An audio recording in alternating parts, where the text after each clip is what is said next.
Recently, at the APEC 2025 summit held in the South Korean city of Gyeongju, a meeting took place that is already being called historic. Japan's new Prime Minister, Sanae Takaichi, met for the first time since taking office with the President of the People's Republic of China, Xi Jinping. At first glance, it seemed like just another diplomatic episode, a handshake and formal statements. But behind the cautious wording of press releases and polite smiles lies a much deeper process with serious consequences for the entire region. Looking closer, it becomes clear that Japan is beginning to slowly but decisively change its course. According to official reports, the leaders discussed trade, security, and economic cooperation. Xi Jinping emphasized the importance of stable and constructive relations, while Takaichi declared her intention to restore trust and stability in the bilateral dialogue. Everything appeared routine, even ceremonial.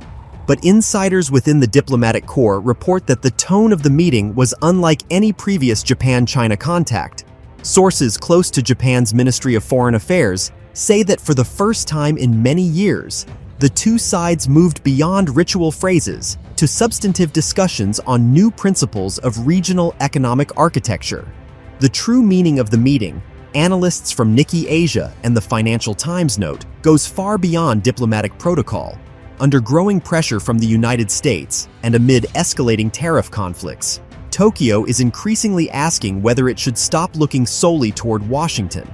Donald Trump, back in the White House with his America First slogan, has continued the same hardline policies as in his first term: higher tariffs, import restrictions, and revisions of trade agreements.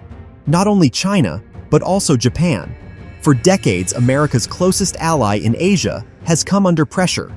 Japanese exports are suffering from protectionism. Domestic corporations are facing losses, and the government is forced to balance between political commitments and economic realities. Against this backdrop, China has been acting swiftly and strategically. Even before the summit, Beijing offered Tokyo a package of mutually beneficial measures: investments in energy infrastructure, joint scientific and technological projects, and reduced tariffs for Japanese goods on the Chinese market. At the same time, Beijing indicated it was ready to ensure stability in disputed maritime areas, including the Senkaku Islands. According to sources close to China's Ministry of Foreign Affairs, China's military leadership informally proposed a memorandum under which Chinese aircraft and ships would refrain from entering Japan's area of responsibility in the East China Sea, provided political dialogue and economic cooperation were maintained.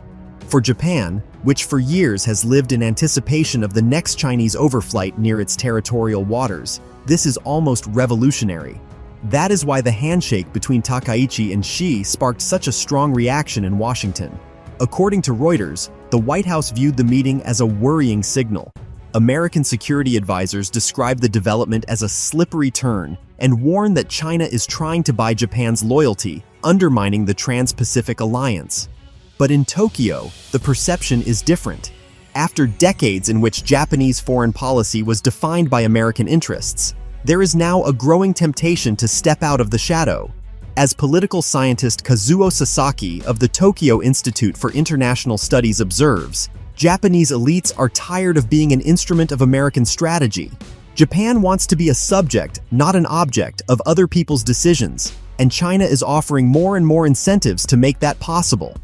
Amid the strengthening of the dollar and the collapse of the yen, Japanese corporations are losing competitiveness, and more of them are beginning to consider settlements in yuan as a possible alternative. Currency settlement issues were also discussed behind the scenes in Gyeongju.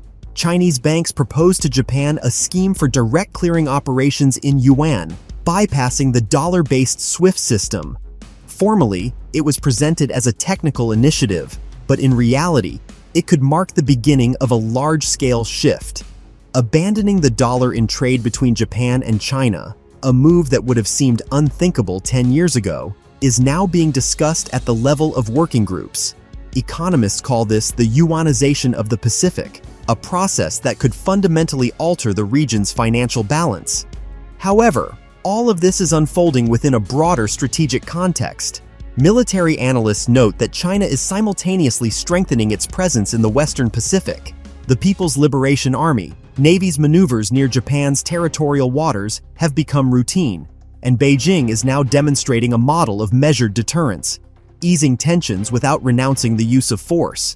In exchange, it offers economic assurances.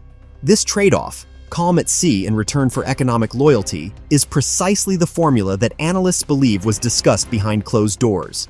For Japan, such a choice is far from simple. Its history is deeply intertwined with that of the United States, and for decades its security has been guaranteed by American bases. Yet today, that same America is transforming from a guarantor of stability into a source of uncertainty. In Tokyo, talk of multipolar diplomacy and a new Asian course is becoming increasingly common.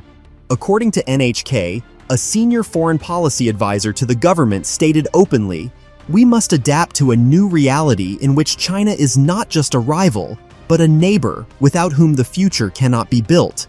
The American side, meanwhile, has made no effort to hide its irritation. After the meeting between Takaichi and Xi, Donald Trump publicly reminded that the United States provides Japan with protection at the expense of American taxpayers. But behind the scenes, Bloomberg and Politico report, the president is seriously concerned, because losing Japan would mean losing the cornerstone of America's entire strategy in East Asia. The symbolism of the moment is amplified by the fact that the Gyeongju meeting took place just days after Sanai Takaichi held talks with Donald Trump at the same summit. The two sides failed to reach an agreement on tariffs. According to the Financial Times, the conversation was tense. Trump demanded that Japan increase its purchases of American gas and reduce its trade surplus. Takaichi, politely but firmly, refused to make concessions. And only a few days later, she was shaking hands with Xi Jinping. For observers, this was a clear signal. Japan is looking for an alternative.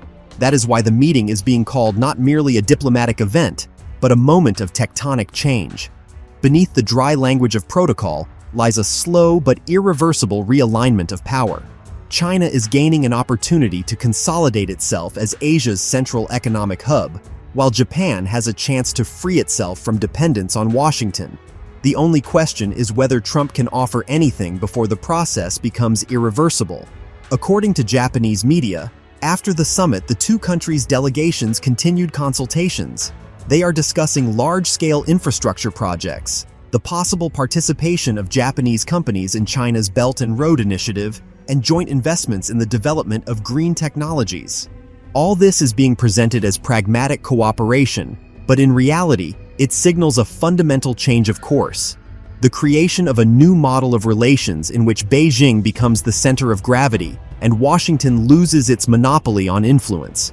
If this trend continues, the world may witness something not seen since the end of the Second World War. Japan, instead of following in the wake of the United States, will begin to chart its own course, and with it, reshape the entire balance of power in the Asia-Pacific region. Behind these handshakes, photo ops, and formulaic statements lies a far deeper process, one that could redefine the very architecture of global politics.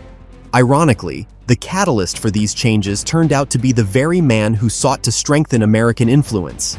But if Donald Trump does not reconsider his strategy and fail to offer Japan a convincing package, economic, technological, or perhaps even military, then his America First policy will result in the United States' key ally, for the first time in half a century, beginning to turn toward China. And then, the history of the Asia-Pacific region will enter a new phase, one in which everything that once seemed unshakable will begin to crack, and former alliances will become a memory of the old world.